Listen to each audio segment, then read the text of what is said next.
નમસ્કાર દર્શક મિત્રો, કરંટ ટોપિક મીડિયા પેજમાં આપનું હાર્દિક સ્વાગત છે। અમદાવાદ શહેરના દાણીલીમડા વિસ્તારમાંથી એક ચોંકાવનારી બેદરકારી સામે આવી છે।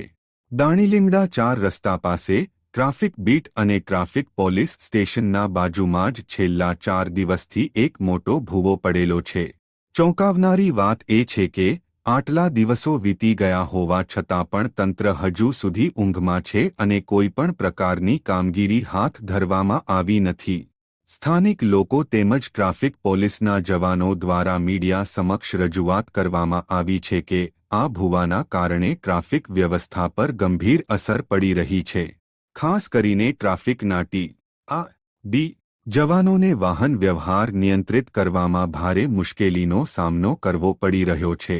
આ ઉપરાંત આ ભૂવો કોઈપણ સમયે ગંભીર અકસ્માતનું કારણ બની શકે છે અને લોકોની જાનહાનિ થવાનો ભય પણ સતત વકરે છે। સ્થાનિક લોકોમાં રોષ વ્યાપ્યો છે અને તેઓનો સવાલ છે કે શું તંત્ર કોઈ મોટી દુર્ઘટના બાદ જ જાગશે। હવે લોકોની માંગ છે કે તંત્ર તાત્કાલિક અસરથી આ સમસ્યાનો ઉકેલ લાવે અને કોઈ મોટી ઘટના બન્યા પહેલા જરૂરી કાર્યવાહી કરે। Current topic media Danilimda, Ahmedabad.